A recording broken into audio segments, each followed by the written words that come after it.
चलिए, तो देखो बेटा, मैंने आपको बता दिया है कि अंदर से जो किडनी है ये दो पार्ट में डिवाइडेड होती है। जो आउटर वाला पार्ट होता है इसे कॉर्टेक्स बोलते हैं, अंदर वाले पार्ट को मेड्यूला बोलते हैं। इसमें जो छोटे छोटे पिरामिड्स पाए जाते हैं इन्हें मेड्यूलरी पिरामिड या रीनल पिरामिड बोलते हैं। अभी मैंने आपको बताया था कि जो नेफ्रॉन होते हैं ये दो तरीके के नेफ्रॉन होते हैं, एक तो कॉर्टिकल नेफ्रॉन और दूसरा जक्स्टा मेड्यूलरी नेफ्रॉन, ठीक है ना। कॉर्टिकल नेफ्रॉन का जो मेजर पार्ट होता है वो कहाँ पे पाया जाता है? कॉर्टेक्स में पाया जाता है। जो जक्स्टा मेड्यूलरी नेफ्रॉन होते हैं उनका मेजर पार्ट, पहले तो देखिए बोमेन कैप्सूल, ठीक है, पीसीटी डीसीटी, ये कहाँ पाया जाता है? कॉर्टेक्स और मेड्यूला के जंक्शन पे पाया जाता है, समझे। किसका बताइए लूप ऑफ हेनरी ज्यादा लॉन्ग होता है, ज्यादा मेड्यूला में डीप में जाता है? बताइए, जक्स्टा मेड्यूलरी नेफ्रॉन में, समझे। कौन से नेफ्रॉन होते हैं जो केवल बर्ड्स और मैमल में ही पाए जाते हैं? तो आंसर क्या हो जाएगा? Juxta medullary nephron. और यही मेनली जक्स्टा मेडुलरी नेफ्रॉन ही यूरिन को कंसंट्रेटेड बनाने में हेल्प करते हैं, समझे। इसलिए बर्ड और मैमल ही मेनली जो है कंसंट्रेटेड यूरिन रिलीज कर पाते हैं। बताइए, कॉर्टिकल नेफ्रॉन कितने परसेंट होते हैं ह्यूमन में? हाँ, 80%। तो जक्स्टा मेडुलरी कितने हो जाएंगे? 20%। अब बताइए कहाँ कंसंट्रेशन ज्यादा होती है? कॉर्टेक्स में ज्यादा कंसंट्रेशन होती है कि मेडुला में ज्यादा कंसंट्रेशन? ठीक है, तो चलिए कुछ एक दो क्वेश्चन हम लोग कर लेते हैं, बताइएगा। क्वेश्चन है, in human which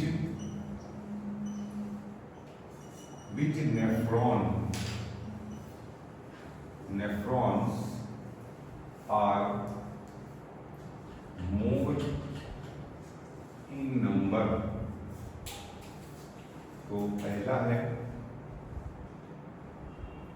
cortical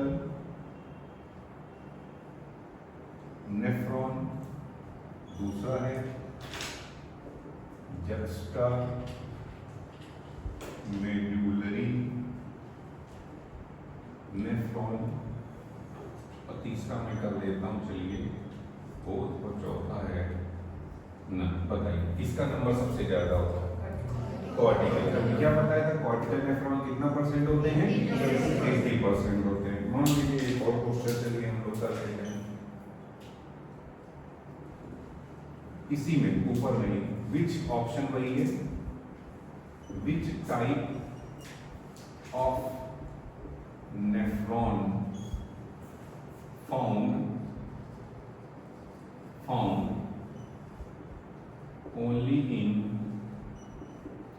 birds and mammals? बताइए कौन से टाइप के नेफ्रॉन? Very good. तो इसका आंसर हो जाएगा जक्स्टा मेडुलरी नेफ्रॉन, ठीक है। इसका आंसर हो जाएगा बी, इसका आंसर हो जाएगा ए। चलिए, अगर आपसे ये क्वेश्चन पूछ लिया जाए, विच type of nephron mainly responsible for या टू मेक या फॉर हाइपरटोनिक यूरिन? कौन से नेफ्रॉन जिम्मेदार रिस्पॉन्सिबल होते हैं हाइपरटोनिक यूरिन रिलीज करने के लिए? तो आंसर क्या हो जाएगा? बताइए। हाइपरटोनिक यूरिन रिलीज कराते हैं, तो इसका आंसर क्या हो जाएगा? बी आंसर हो जाएगा, ठीक है। अगर मान लीजिए आपसे ये क्वेश्चन पूछ लिया जाए, नेक्स्ट अगला, vasa recta is present in which type of nephron? तो आंसर क्या हो जाएगा? बोलिए। Very good. तो इसका भी आंसर क्या हो जाएगा? बी। अगर आपसे ये क्वेश्चन पूछ लें, which type of nephron have या has longer loop of Henle? तो आंसर क्या हो जाएगा? बोलिए। जक्स्टा मेडुलरी नेफ्रॉन, इसी में ज्यादा लॉन्ग होगा लूप ऑफ हेनले, ठीक है। अच्छा, अगर आपसे ये मान लीजिए क्वेश्चन पूछ लिया जाता है, term urine term urine is used for nephric filtrate when it is present in।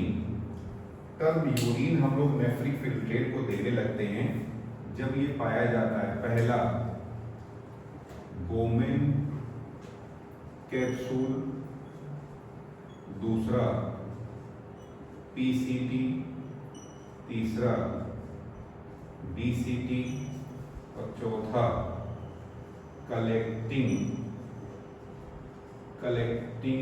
Duct. बताइए, कलेक्टिंग डक्ट आंसर हो जाएगा। बताना है आपको विच पार्ट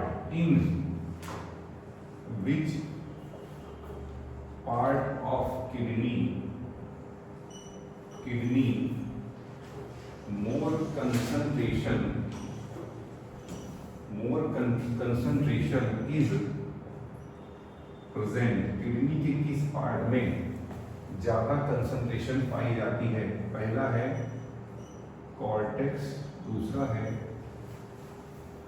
मेड्यूला, तीसरा है बोथ और चौथा है नन। बताइए, मेड्यूला आंसर हो जाएगा। ठीक है, चलिए एक और कर लीजिए। बोल रहे हैं बेटा, in kidney, inside kidney strips या bands of cortex present in medulla are called। तो पहला है रीनल बैंड्स, दूसरा है कॉलम्स ऑफ बर्डिनी और तीसरा है माइनर कैलिक्स और चौथा है मेजर कैलिक्स। बताइए, कॉलम्स ऑफ बर्डिनी होता है, ये क्या है? ये आपके वेन्स हैं, कॉर्टेक्स की पट्टियां हैं जो मेड्यूलरी पिरामिड के बीच में आ जाती हैं। समझे? अब बताना है which is renal papilla। Renal papilla क्या होता है? पहला कॉर्टेक्स, कॉर्टिकल रीनल पेपिला इन किडनी, पहला कॉर्टिकल बैंड्स, दूसरा है आपका narrow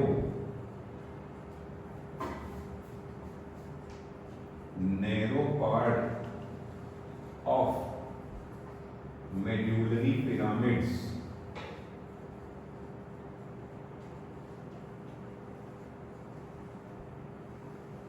narrow part of medullary pyramid, broader part of medullary pyramid, इसके बाद नैरो ट्यूब लाइक स्ट्रक्चर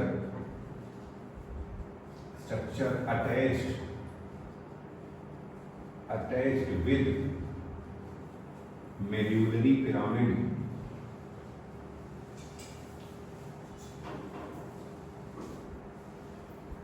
बताइए क्या आंसर हो जाएगा? बताया था बेटा मैंने आपको। ये देखिए, ये मेड्यूलरी पिरामिड होता है।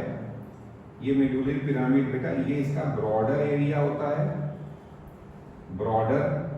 ये ब्रॉडर पार्ट होता है और ये इसका नैरो पार्ट होता है, नैरोअर पार्ट होता है। इसी को बोलते हैं हम लोग रीनल पेपिला। तो आंसर क्या हो जाएगा इसका? बी हो जाएगा। ठीक है, तो ये नोट कर लीजिए एक बार, ये क्वेश्चन है।